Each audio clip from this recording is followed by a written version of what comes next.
Episode की starting में हम देखते हैं कि जब सोहियोन वहाँ से जा रहा था तभी चामनी वहाँ आ जाती है और उसे देख लेती है, जिससे वो शॉक हो जाता है। लेकिन चामनी उसे कहती है कि ये रूट मैंने आज फर्स्ट टाइम लिया है और तुम यहाँ क्या कर रहे हो। तो वो कहता है कि मैं यहाँ से जिम जा रहा था, इसलिए वो भी उसकी बातों पे ज्यादा ध्यान दिए बिना वहाँ से चली जाती है। जब सोहियोन अपने जिम में जाता है और प्रैक्टिस करता है तब उसे बार बार चामनी ही याद आ रही थी कि कैसे चामनी ने उसे देख लिया, और इन सब चीजों को लेकर वो और भी ज्यादा वरिड हो रहा था। नेक्स्ट डे चामनी अपने ब्रदर के फ्यूनरल होम में जाती है और वॉन्सियोक को याद करती है, साथ ही उसे सोमी की भी सारी बातें याद आती हैं और उसे बहुत ही बुरा लगता है। सेम फ्यूनरल होम में हम सोहियोन को भी देखते हैं जो अपने भाई के फ्यूनरल होम पे आया हुआ था और वहाँ पे बर्गर रख के वो वहाँ से जाता है। उसके जाने के बाद चामनी वहाँ आती है और उसका फोटो देखती है। पता चलता है कि वो अपने भाई का फोटो देखने वहाँ आया था। तभी अचानक से सोहियोन उसके पीछे आ जाता है और वो चामनी को वहाँ पे देख के शॉक होता है और उससे पूछता है कि तुम भला यहाँ क्या कर रही हो, क्या तुम मेरे भाई को जानती हो। तो वो मना कर देती है। उसके बाद वो कहती है कि मुझे तुम्हें कुछ बताना है। उसके बाद वो उसे सारी बात बता देती है कि वो वॉन्सियोक की सिस्टर है। जिसके बाद सोहियोन उसे कहता है कि मुझे पता नहीं था कि तुम उसके सिस्टर हो। तो वो कहती है कि प्लीज तुम ये बात किसी को मत बताना, क्योंकि अगर स्कूल में किसी को भी पता चल गया कि मैं वॉन्सियोक की सिस्टर हूँ तो सब मुझे अलग ट्रीट करेंगे, प्लस मुझे उसके मर्डर की मिस्ट्री भी पता नहीं चलेगी।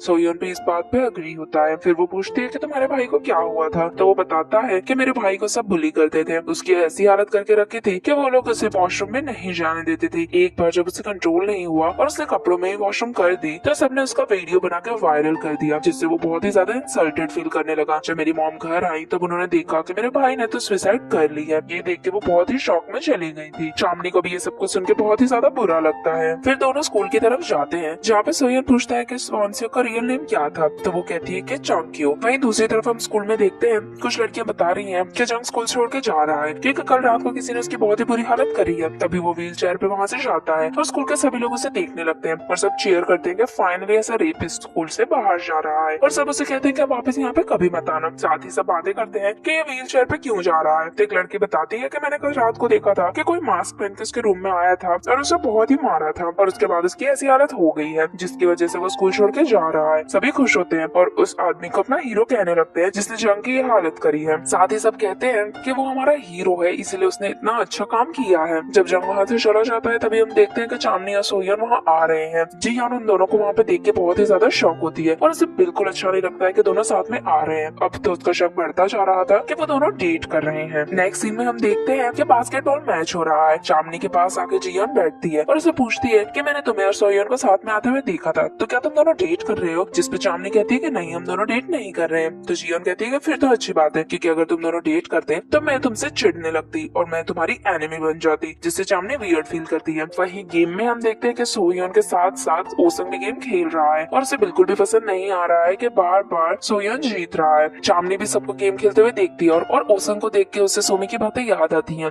कि कैसे ओसंग को बचाने के लिए वॉन्सियोक सबका बुरा बनता रहता था। यहाँ पर गेम में ओसंग जब देखता है कि सोहियोन बार बार जीत रहा है तो वो गुस्सा होकर उसे धक्का दे देता है और उसी टाइम पे उसका सर दीवार पे लग जाता है और वो बेहोश हो जाता है, जिसकी वजह से उसे वहाँ से ले जाया जाता है। उसके जाने के बाद जियोन ओसंग से लड़ाई करने लगती है और उसे कहती है कि तुमने चीटिंग करके सोहियोन को गिरा दिया था, इसलिए उसकी ऐसी हालत हो गई। अब दोनों के बीच में बहुत ही लड़ाई हो जाती है और सब लोगों को उन्हें अलग अलग करना पड़ता है। नेक्स्ट सीन में हम देखते हैं कि चामनी जब शूटिंग एरिया में थी तभी वहाँ पर जेबीएम आता है। तो फिर वो जेबीएम से कहती है कि क्या तुम मेरे लिए एक फेवर कर सकते हो, जिसके लिए वो हाँ करता है। यहाँ हॉस्पिटल में जब सोहियोन को होश आता है तो वो देखता है कि उसके पास जियोन है और उसका केयर कर रही है, लेकिन वो उसे ऐसा करने से मना करता है। जहाँ पर वो उसे बताती है कि मैं बहुत देर से यहाँ पे तुम्हारा वेट कर रही थी, जिसके लिए वो उसे थैंक यू कहता है। जब वो दोनों वहाँ से जा रहे थे तभी जियोन तेज से टकरा जाती है और उससे लड़ने ही वाली थी, लेकिन तभी वहाँ पे सोहियोन भी उसे देख लेता है और उसे रोकता है और उसे डिनर पे चलने को कहता है, जिससे वो अग्री होकर उसके साथ वहाँ से चली जाती है। यहाँ पर हम देखते हैं कि मिन को उसकी फ्रेंड जंग का वीडियो दिखा रही है, जो देख के वो बहुत ही ज्यादा खुश होती है और उसे इतना खुश देखकर उसके फादर भी बहुत ज्यादा खुश होते हैं कि फाइनली उसकी बेटी का दर्द कुछ तो कम हुआ है।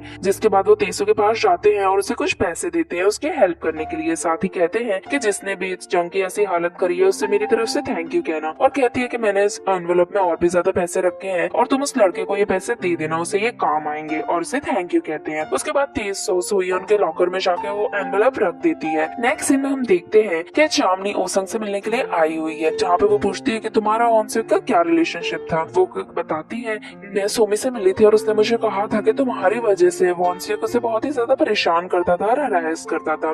तो वो कहता है कि ऐसा कुछ भी नहीं था, वॉन्सियोक बहुत ही अच्छा लड़का था और सभी उसके बारे में झूठ बोलते हैं। तो वो कहती है कि वॉन्सियोक सच में अच्छा था, तो वो हाँ करता है। तो वो कहता है कि वॉन्सियक एक अच्छा लड़का था, जिस पर चांदनी उसे कहती है कि अगर वो अच्छा था तो सब उसे बुरा क्यों कहते हैं। तो ओसंग कहता है कि मुझे इस बारे में ज्यादा बात नहीं करनी है और हड़बड़ा के वहाँ से चला जाता है, लेकिन जल्दी के चक्कर में वो अपना फोन वहीं छोड़ देता है, जिसे चांदनी पीछे पीछे उसका फोन लेके जाती है, लेकिन तब तक वो वहाँ से चला जाता है। चांदनी कार में भी उसका पीछा करती है। वो देखती है कि ओसंग तो एक बहुत ही बड़े से घर में गया है, जहाँ पे ओसंग अपने रूम में जाके बैठता है और बहुत ही ज्यादा वरिड था। तभी चांदनी वहाँ पे डोरबेल रिंग करती है और जो लड़की उसका फोन लेने आती है वो कोई और नहीं बल्कि जीयोन होती है, जिसे देख के चांदनी वहाँ पे बहुत ही ज्यादा शौक हो जाती है। जीयोन उसका फोन लेती है और वहाँ से चली जाती है और ओसंग पे जाके गुस्सा करती है और कहती है कि अब तुम्हारी वजह से कल स्कूल में सबको पता चल जाएगा कि हम दोनों एक ही घर में रहते हैं, क्योंकि वो दोनों स्टेप ब्रदर्स एंड सिस्टर थे। जिससे ओसंग कहता है कि तुम इस चीज की चिंता मत करो, मैं सब कुछ हैंडल कर लूंगा। नेक्स्ट मॉर्निंग हम देखते हैं कि ओसंग चांदनी का ऑलरेडी वहाँ खड़ा होकर वेट कर रहा था। जब चांदनी आती है तो ओसंग उसे कहता है कि तुम प्लीज स्कूल में किसी को भी मत बताना कि मैं और जीवन एक ही घर में रहते हैं।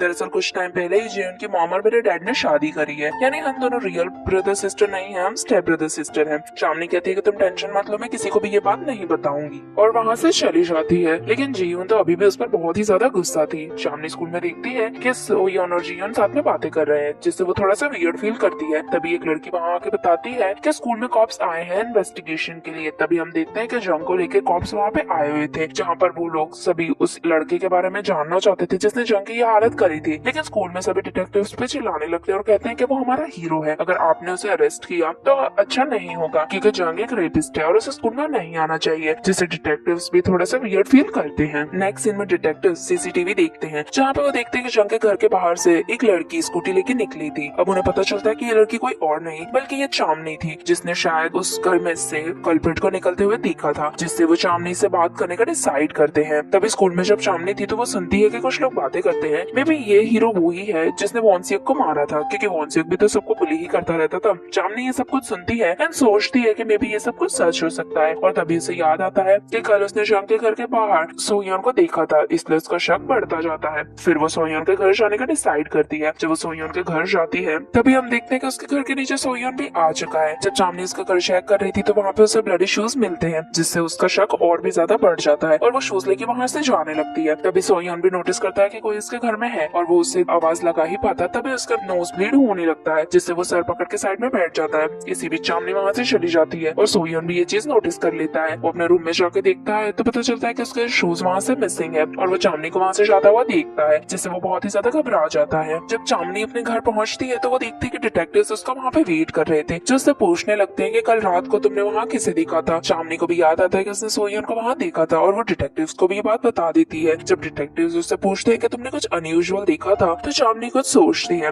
वही नेक्स्ट सीन में हम देखते हैं कि डिटेक्टिव सोयोन के पास गए हैं उससे इन्वेस्टिगेशन करने के लिए। वो सोयोन से पूछते हैं कि तुम उस गली में क्या कर रहे थे, तो वो कह रहा था कि मैं जिम करने गया था और मैं वहाँ से निकल रहा था और आप चाहो तो मेरे जिम के फुटेज भी देख सकते हो। तभी डिटेक्टिव उसके शूज पे ब्लड नोटिस करती है और उसे ज्यादा क्वेश्चन करने लगती है, लेकिन सोयोन कहता है कि अब मुझे आपके पास बताने के लिए कुछ भी नहीं है और वहाँ से चला जाता है। लेकिन वो बहुत ही ज्यादा घबरा गया था क्योंकि उसे पता था कि शायद वो पकड़ा जा सकता है। नेक्स्ट डे जब सोयोन स्कूल जाता है तो चांदनी उसका वहाँ वेट कर रही थी। चांदनी उसे कहती है कि क्या कल तुम्हारे पास डिटेक्टिव्स आए थे, तो सोयोन कहता है कि तूने मेरे बारे में बताया था तो ऑब्वियसली वो वहाँ आएंगे ही। चांदनी कहती है कि वो अचानक से मेरे पास आ गए थे और पूछने लगे थे और मैंने उन्हें सच ही बताया कि मैंने तुम्हें वहाँ देखा था। तो वो कहता है कि तुम्हें मुझ पर शक भी तो हुआ था, तभी तुम मेरे शूज चोरी करके चली गई थी। फिर चांदनी याद करती है कि कैसे कल उसने सोयोन को नोज ब्लीड करते हुए देखा और उसके शूज पर वो ब्लड भी गिर गया था, जिससे उसे लगता है कि ये शूज भी उसी ब्लड से गंदे हुए हैं, जिससे वो उसके शूज उसे वापस दे देती है, यानी उसने डिटेक्टिव्स को वो शूज नहीं दिए थे। और साथ ही वो सोयोन को सॉरी भी कहती है उस पर शक करने के लिए। सोयोन जाते जाते उसे कहता है कि जिस लड़के ने जंग की ये हालत करी है उसने तुम्हारे भाई को नहीं मारा है, और वैसे भी अब तुम यहाँ नहीं रहो वही तुम्हारे लिए अच्छा है, क्योंकि यहाँ रहना तुम्हारे लिए खतरे से खाली नहीं है। जिससे चांदनी से पूछने लगती है कि तुम ये क्या कहना चाहते हो, लेकिन सोयोन उसकी बातों का जवाब दिए बिना वहाँ से जाने लगता है। चांदनी उसके पीछे पीछे क्लासरूम तक पहुँच जाती है और उससे पूछने लगती है। जब जेयून ये बात नोटिस करती है वो तो चांदनी को जाकर रोकती है सोयोन को परेशान ना करने के लिए,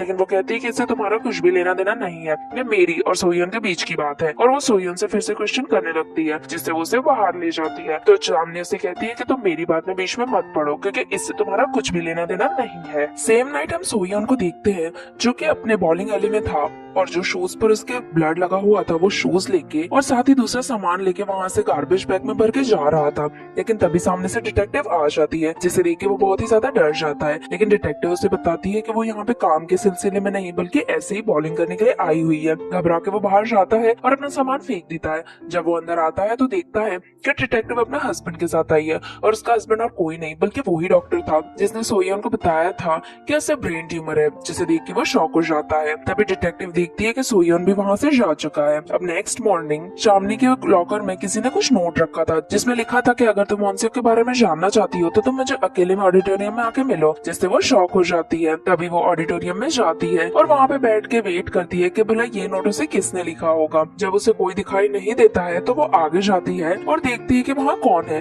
लेकिन तभी पीछे से कोई आकर उसके सर पे कुछ मार देता है जिससे वो बेहोश हो जाती है। फिर वो उसका हाथ लेकर उसका फोन ओपन करता है और चांदनी को इन सब चीजों के बारे में कुछ भी पता नहीं था। नेक्स्ट सीन में जब चांदनी को होश आता है तो वो हॉस्पिटल में थी और उसके सामने जेबीएम खड़ा हुआ था। जब डॉक्टर उसे पूछते हैं कि क्या हुआ तो चांदनी ऐसा कह देती है कि मैं यूं ही बेहोश हो गई थी। उनके जाने के बाद जेबीएम उसे पूछता है कि क्या हुआ, लेकिन चांदनी उसे भी कुछ भी नहीं बताती है, जिससे जेबीएम को भी थोड़ा अजीब लगता है। अब नेक्स्ट टाइम स्कूल में देखते हैं जब जियोन आती है तब सभी उसे देख रहे थे, जिससे वो बहुत ही ज्यादा कंफ्यूज होती है। तभी एक लड़का सोयन का जियोन का फोटो दिखाता है जो कि एक न्यूड पिक्चर थी। पता चलता है कि पूरे स्कूल में सभी ने ये फोटोज देख ली है, जिससे वो बहुत ही ज्यादा शॉक हो जाती है। दूसरी तरफ चांदनी को स्कूल में लेने के लिए जेबीएम आ चुका था, जो उसे कहता है कि तुम एक दिन और रेस्ट कर लो, लेकिन वो मना करती है। फिर वो कहती है कि वैसे भी इस हॉस्पिटल का बिल बहुत ही ज्यादा एक्सपेंसिव होगा, लेकिन वो कहता है कि तुम्हारा बिल पे हो चुका है। जिस पर वो पूछती है कि मेरा बिल भला किसने पे किया होगा, तो वो बताता है कि ये हॉस्पिटल उसकी फैमिली का है, जिससे वो शॉक हो जाती है क्योंकि उसे नहीं पता था कि जेबीएम इतना रिच है। फिर वो उसे कहती है कि मैं जल्दी ही तुम्हारे पैसे तुम्हें वापस दे दूंगी। दूसरी तरफ हम देखते हैं कि जियोन ने स्कूल में सेडियोन को पकड़ के रखा है क्योंकि उसी ने ये फोटो सबको सेंड किए थे। जब वो उससे पूछती है कि तुमने ये फोटो सबको क्यों सेंड करे, तो वो बताती है कि ये फोटो से ओक चांदनी ने भेजे थे,